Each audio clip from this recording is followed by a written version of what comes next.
What's up, guys? Brian here, coach of the Boston Brelooms, and today I'm going to be here talking to you about my Season 8 draft, and kind of why I made some of the picks that I did, and just a talk about my draft overall.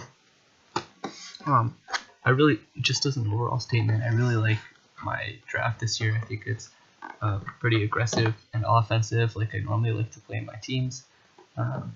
And so I've broken down my draft into a few sections.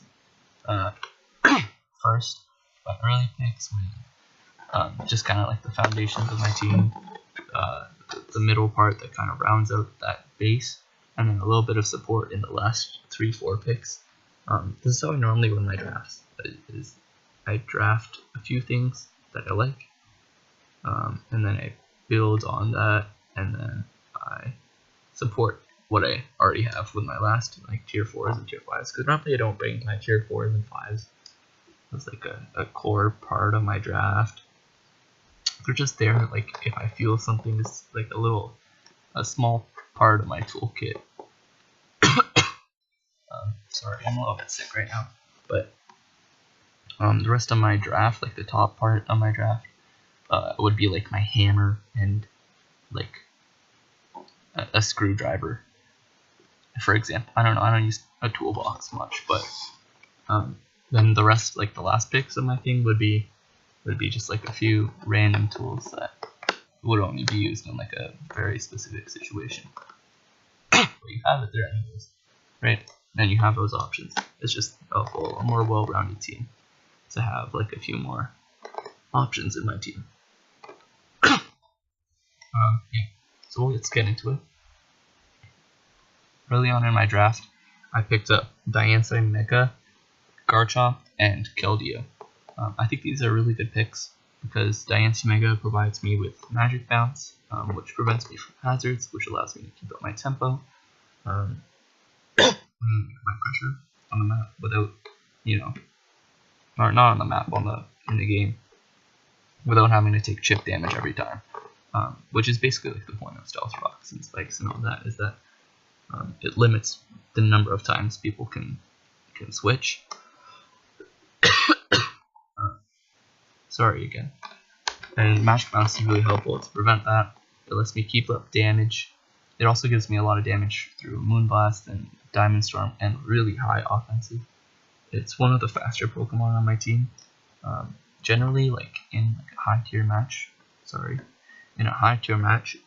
like 110 would be that fast, but when everyone's running like numerous tier 2, 3, 4, 5s, a lot of those Pokemon don't even have the option to hit the same speed tier that Diancie does, so it's able to put out its damage and threaten a lot of things.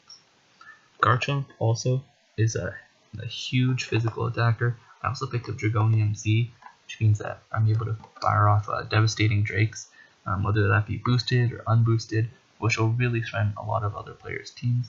It also can give me the option to set up my own Stealth Rock, and it's just a general threat. It can also be a bulky set if I choose to run that in a matchup where that looks more favorable. Keldeo was my last pick in this section. Keldeo is a big special threat. It can fire off really powerful moves, and Secret Sword allows it to hit the physical aspect of teams too. It's a very threatening Pokemon because it generally does a lot of damage because of high special attack, and it's fast enough that it can run specs without missing on too much. Similarly to Diancie, it'll be a lot faster than a lot of my opposing team's Pokemon, just simply because they won't have access to all those top tier Pokemon all the time. Okay.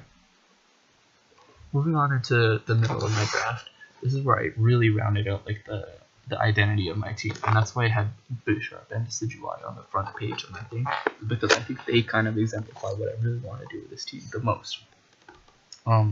First I picked the Bisharp, which is one of the most powerful in terms of damage tier 2s.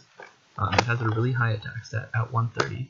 It has access to Knockoff, Pursuit, Ironhead, and it also has Defiant, so it can if it can come in on a Defogger, it gets a +2 boost, and it'll absolutely kill anything that wants to come in on it, simply because its attack is high, and it gets a +2 boost for doing that.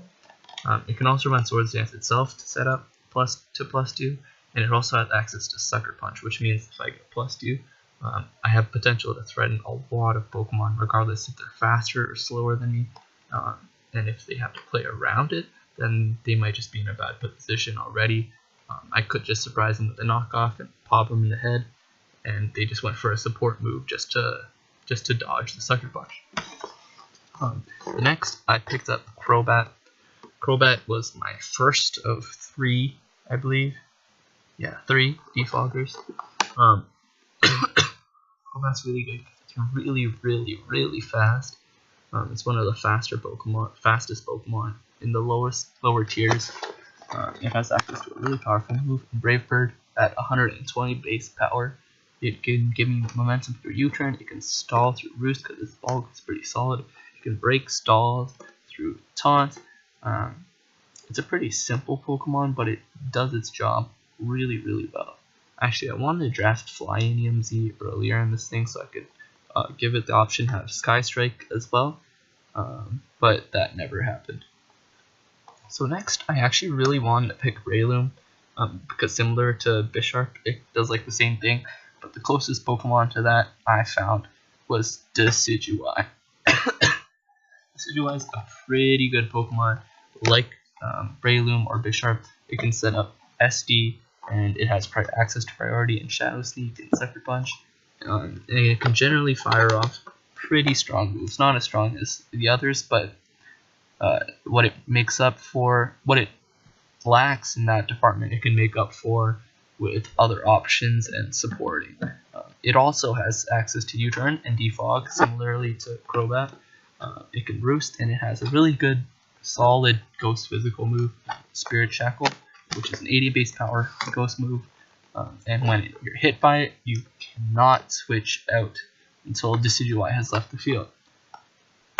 This is really helpful because it means that I can limit my opponent's options. If you think about a Pokemon match, generally there's 9 moves your opponent can make. They can pick one of their 4 moves, and they can pick one of their 5 Pokemon to switch into.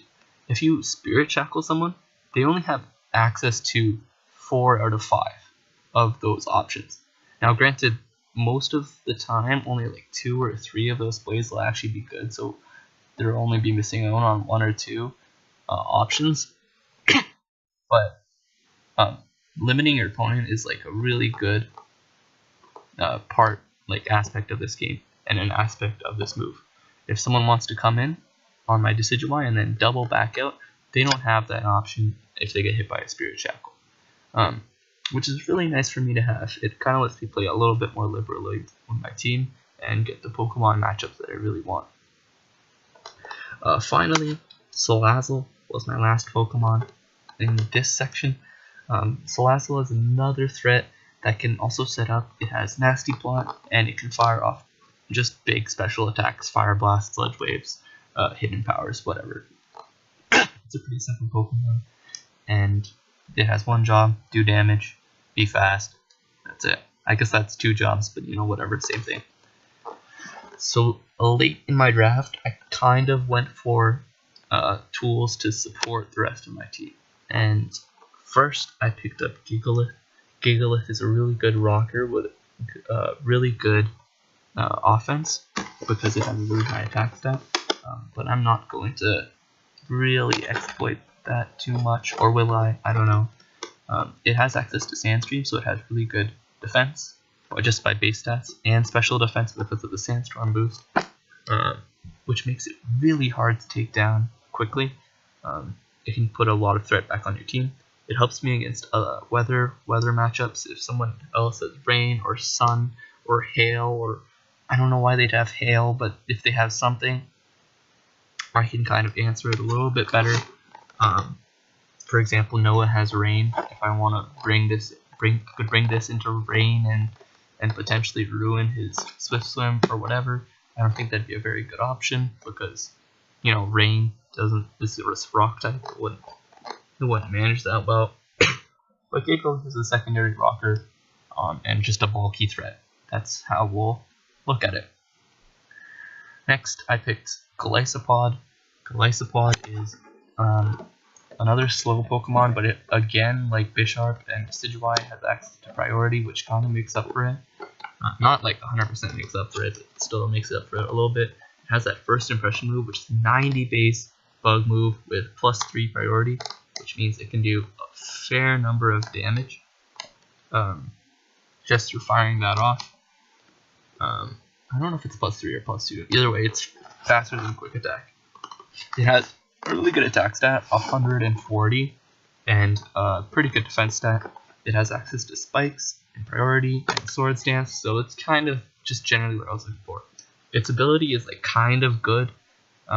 Some people say it's like kind of annoying that you'd have to get switched out when you're below 50%.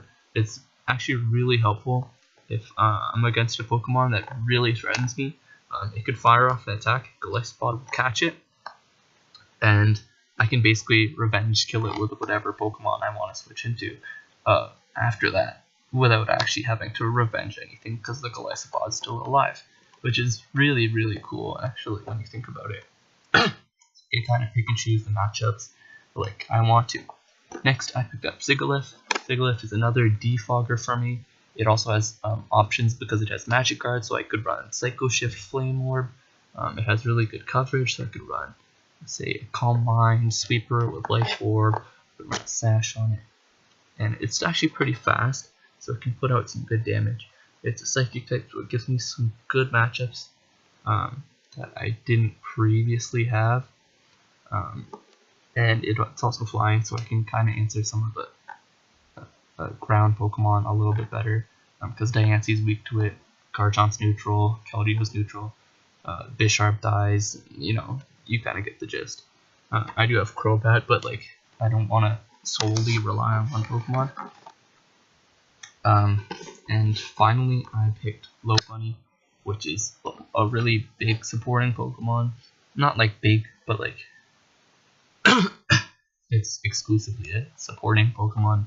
It only has supporting tools, but I picked it up because it's the fastest Healing Wisher that I could have picked. I had 10 points left, so I couldn't have picked a Latias. My draft would have to look really, really, really different for me to be able to pick Latias in my last pick. But it's faster than all the other Healing Wishers this low in the tier. At 105, it has access to other support moves like T-Wave, Encore. I actually think that's about it, but it can be a little bit annoying. It can use Switcheroo and Klutz to give items like Flame Orbs, Toxic Orbs, whatever away, and just be a little bit of a pain in the butt. And then it can bring back my Pokemon that have a really good matchup in the game. Say, for example, I wish I could have 2 Garchomps, then I just bring Garchomp, Lopunny, and it's basically like I had 2 Garchomps, right? Because I can bring the Garchomp back once it's gone low, as long as I keep it, you know, somewhat alive. Yeah, but then I get a lot more effectiveness out of the Pokemon that get a really good matchup. So yeah, that is my draft. Again, I'd like to say I'm really happy with what I picked up, and I'm really looking forward to this season. It should be a lot of fun. Just solely looking on my schedule and a lot of the players I'll have to face to make it into playoffs. Hopefully I do. I haven't missed a playoffs yet since I've been in this league, and I don't want to start here. Casual flex, by the way. I do really want to get a championship, but we'll cross that road when we get here. I'll be back for my week 1 prep and my week 1 gameplay. I hope to see you guys soon, and I hope you enjoyed this video.